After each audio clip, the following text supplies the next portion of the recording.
प्यारे बच्चों, आज के क्लास में क्लास 9 हिंदी मीडियम का अध्याय 1 देखते हैं। यह है संख्या पद्धति।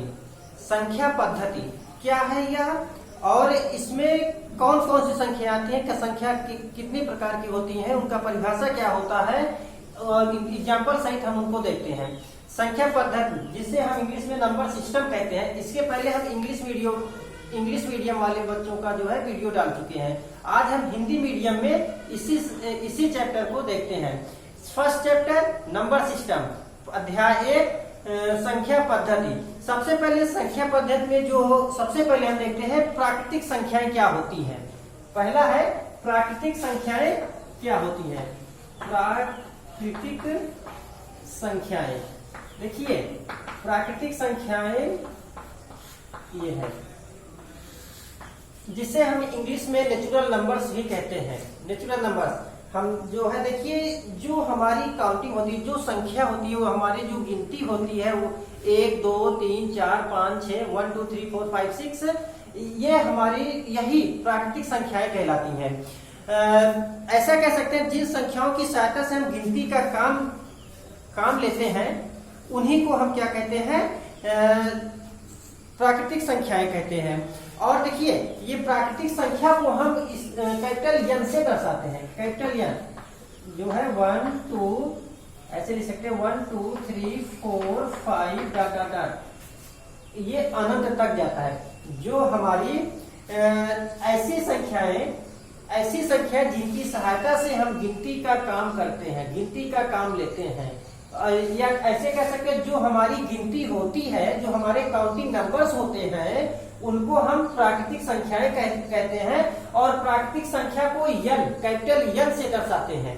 और यन equal 1 2 3 4 5 1 2 3 4 5 6 7 8 9 10 dot dot dot dot अनंत तक जो है, यही हमारा क्या होता है, प्राकृतिक संख्या कहलाता है। अब हम बात करते हैं पूर्ण संख्या। पूर्ण संख्या क्या है, देखिए इसको हम होल नंबर भी कहते हैं। इंग्लिश में होल नंबर कहा जाता है। पूर्ण संख्या हमने बताया था 0 प्लस प्राकृतिक संख्या। 0 प्लस प्राकृतिक संख्या, देखिए जो हमारी प्राकृतिक संख्याएं होती हैं, उस संख्या में यदि 0 को भी शामिल कर लिया जाए तो वह पूर्ण संख्या हो जाती है। जैसे हमारी प्राकृतिक संख्या क्या है, 1 2 3 4 5 है, और इसी के साथ अगर 0 को भी मिला लें, जैसे 0 1 2 3 4 5 डॉट डॉट डॉट डॉट, ये हमारा क्या हो जाएगा, पूर्ण संख्या हो जाएगी। देखिए पूर्ण संख्याओं को हम W से व्यक्त करते हैं। इसे W से डिनोट किया जाता है। W होल नंबर्स जिसे कहते हैं। तो ये हमारा प्राकृतिक संख्या यन है, पूर्ण संख्या W है। तो प्राकृतिक संख्या और पूर्ण संख्या ये तो हो गई। और तीसरा हम देखते हैं पूर्णांक। क्या पूर्णांक, तीसरा हमारा होता है पूर्णांक। देखिए पूर्णांक हमारा क्या है, ये प्राकृतिक संख्याएं जो हमारी होती हैं, जो हमारी गिनती होती है, और इसका एक धनात्मक संख्या भी होती है और ऋणात्मक भी होता है। जब हम धनात्मक और ऋणात्मक दोनों को 0 के साथ ला लेते हैं तो वह हमारा पूर्णांक कहलाता है। पूर्णांक जिसे इंग्लिश में इंटीजर्स कहा जाता है। जैसे ये देखिए -4 -3 -2 -1 0 1 2 3 4 डॉट डॉट डॉट, इधर भी जो है ये आगे ऐसे बढ़ता जाएगा, अनंत तक इधर भी होगा, अनंत तक इधर भी होगा, इनफाइनाइट होता है ये इस तरह से। देखिए इसमें क्या है, कुछ धनात्मक संख्या होती हैं और कुछ ऋणात्मक संख्या होती है। और धनात्मक और ऋणात्मक संख्याओं को जब हम एक साथ ले लेते हैं और साथ में 0 को भी शामिल कर लेते हैं, तो जो हमारी संख्याएं बनती हैं वह पूर्णांक कहलाती हैं। जैसे यहाँ पर देखिए ये हमारा क्या है, प्राकृतिक संख्या है। प्राकृतिक संख्या है ये प्राकृतिक संख्या हो गई।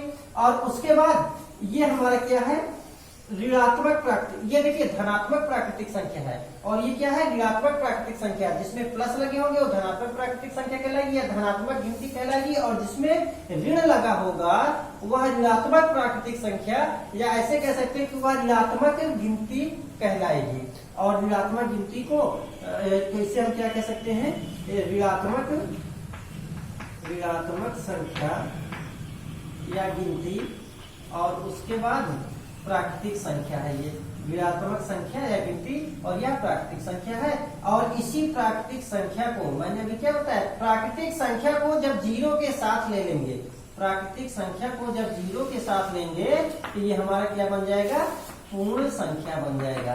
तो पूर्ण संख्या प्लस ऋणात्मक गिनती जो होती है, ऋणात्मक संख्या जो होता है, इन दोनों का जो समावेश होता है, इन दोनों को एक साथ मिला देने से हमारा पूर्णांक बनता है। तो प्राकृतिक संख्या क्या है हमारी, प्राकृतिक संख्या हमारा जो हमारी गिनती होती है 1 2 3 4 5 अनंत तक जाता है। और पूर्ण संख्या क्या है, इसी गिनती में प्राकृतिक संख्या में जीरो को भी साथ में ले लिया जाए तो वह क्या हो जाएगा, पूर्ण संख्या हो जाएगा। अब उसके बाद बात करते हैं पूर्णांक की। पूर्णांक क्या होता है, पूर्ण संख्या प्लस ऋणात्मक गिनती जो होती है, ऋणात्मक प्राकृतिक संख्या जो होता है, वह एक साथ जब मिला दिया जाता है तो पूर्णांक बन जाता है।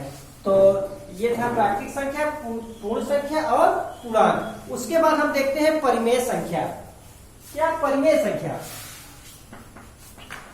परिमेय संख्या देखिए भैया, परिमेय संख्या होता क्या है, इसको हम इंग्लिश में रेशनल नंबर भी कहते हैं। रेशनल नंबर भी कहा जाता है, इसको इंग्लिश में रेशनल नंबर कहा जाता है। और एक चीज यहाँ पर जो हमारा पूर्णांक है, इस पूर्णांक को जेड से दर्शाते हैं। जब भी पूर्णांक लिखना होगा उसको जेड से दिखाएंगे। जैसे यहाँ पर प्राकृतिक संख्या को एन से दिखाया गया, पूर्ण संख्या को डब्ल्यू से दिखाया गया, उसी तरह पूर्ण जो पूर्णांक हमारा होता है उसको जेड से दिखाएंगे। अब बात करते हैं परिमेय संख्या की। परिमेय संख्या क्या होता है, देखिए ऐसी संख्या जिसे P बटे Q के रूप में लिखा जा सके, P बाई Q के रूप में लिखा जा सके, तथा जहां पर P और Q पूर्णांक हो, जहां पर P और Q क्या होते हैं, पूर्णांक होते हैं, तथा Q जीरो के बराबर नहीं होता है। ऐसी संख्या जो P बटे Q के रूप में लिखा जाए, जहां P और Q पूर्णांक हो तथा Q जीरो के इक्वल ना हो, जीरो के बराबर ना हो। जैसे यहाँ P बाई Q, ये इस रूप का होना चाहिए, in the form of P by Q, मतलब P बाई Q के रूप का हो। और P तथा Q हमारे क्या होते हैं, P और Q हमारे पूर्णांक होते हैं, ये पूर्णांक होते हैं। और Q हमारा जो होता है वह जीरो के बराबर नहीं होता, Q जो है जीरो के बराबर नहीं होगा। तो वह क्या कहलाएगा, वह परिमेय संख्या कहलाएगी। देखिए अगर हम इसको लिखना चाहे एक्सेट के रूप में अगर लिखा जाए, देखिए जो हमारा परिमेय संख्या होता है वो Q से, कैपिटल Q से दिखाया जाता है उसे।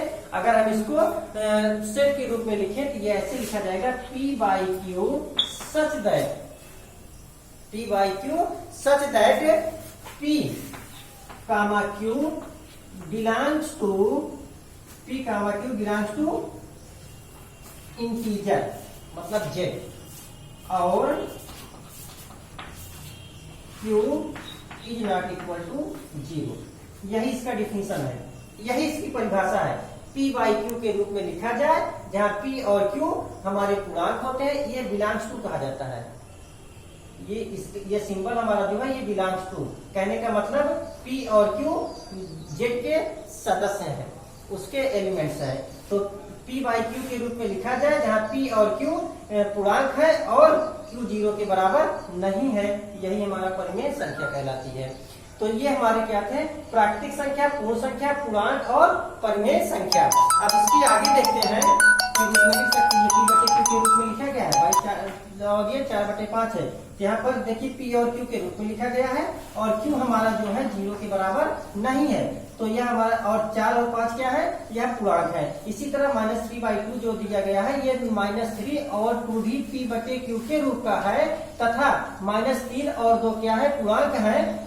और इसमें जो Q हमारा है, Q वह क्या है, 2 है, Q इक्वल 2 है, मतलब Q is not equal to 0। यहाँ पर Q हमारा क्या है, 5 है, तो इसका मतलब क्या हुआ, Q is not equal to 0।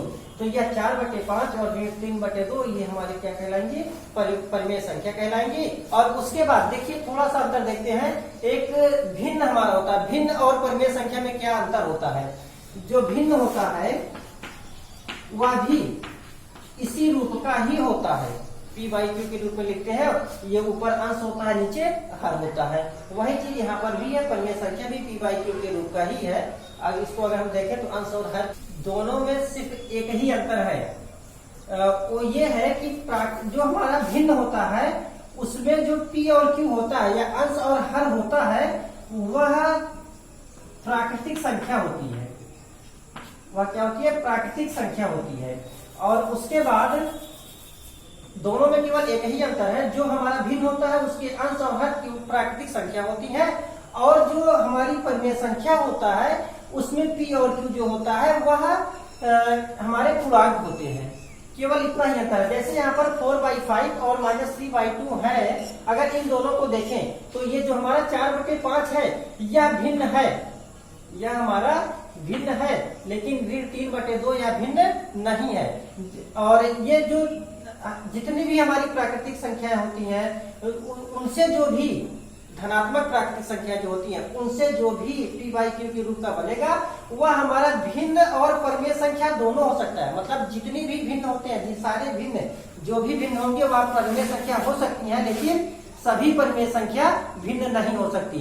ऐसा कह सकते हैं कि जो धनात्मक पूर्णांक होता है उससे जो पी बाई क्यू के रूप में बनता है वह भिन्न और परिमेय संख्या दोनों हो सकता है, और अगर ऋणात्मक परिमेय संख्या से बनता है, सॉरी ऋणात्मक पूर्णांक से अगर बनता है तो वह केवल और केवल परिमेय संख्या होती है। जैसे यहाँ ऋण 3/2 में यहाँ पर 3 क्या है? हमारा ऋणात्मक है, यह केवल परिमेय संख्या है, यह भिन्न नहीं हो सकता। और यह क्या है? यह भिन्न और परिमेय संख्या दोनों हो सकती है।